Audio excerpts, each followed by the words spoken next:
they go into the working process, that they will only do the things their teacher taught them how to do and not something else. So it's tunnel vision again. And when you see that, you understand why people cannot make the connection. But if you give them the connection, take a look at this, take a look at that. How about, how would it be if this has something to do with this and creates this?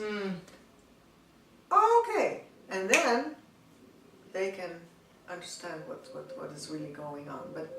And that's what I'm trying to do, to give people the patterns so they can recognize things. They don't have to know all these things that I have collected or that I know by now.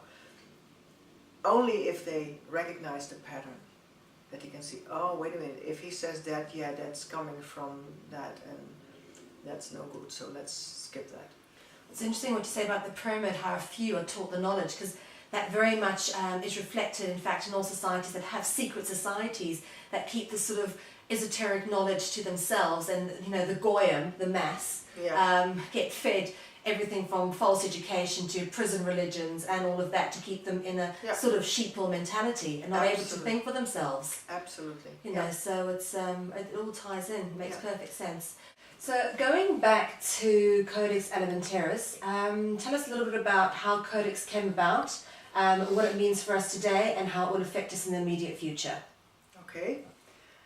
Codex Alimentarius was originally a standard of food for in the Austrian-Hungarian realm. And IG Farben CEO Fritz Termeer, who was sentenced to 8 years of prison in the Nuremberg trials, had doing time, to think about food, because he said food is a weapon. And after he was set free by his buddies, years before his sentence was over, he sat at the board of Bayer, and he went to the World Health Organization and suggested the Codex Alimentarius. And they loved it because it was yet another weapon or way into how to decrease the strength of the population. Because with food basically what you put in your mouth will determine how you think, how you feel, how you act, and what you create around you. So that is basic, really basic. And I know that since the 1930s they have been doing research about what would happen if you took out this or that vitamin or mineral from the food. And they have a pretty good idea by now. So what they have been doing when they started refining foodstuffs, as they say, it was not an improvement on food. No, they took out stuff that we really need for our bodies, also in the synergy of the way these foodstuffs are in our vegetables or other products.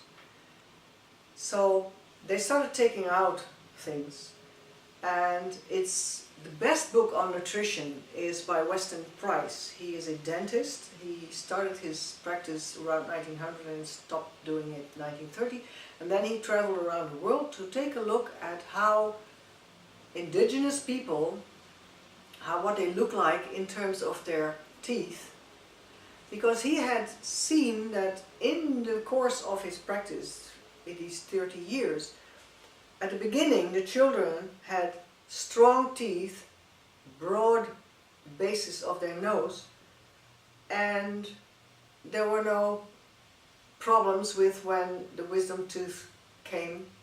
And when people started to eat this refined food, all of a sudden he saw that the jawbone started getting smaller, so there wasn't enough room for the number of teeth that need to be there. And he found with the indigenous people everywhere in the world, whatever their diet was, their native diet, that people had strong teeth, no cavities, no caries, no nothing, and they were healthy. So that's the best proof of how important food is. Food is information for our cells, but even for our genes. With food you can switch off and switch on genes, not a problem, if you know what you're doing. And there are people who know what they're doing. Jeffrey Bland is one of them.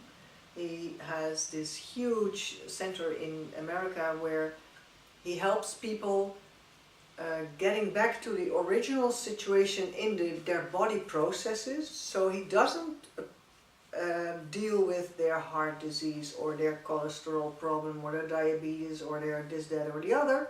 No, he looks at what sort of process in their body is out of whack, and then he corrects that with food, with a food program, with food supplements and a movement program. And he has outstanding results. And he bases himself on regular Western medical science documents.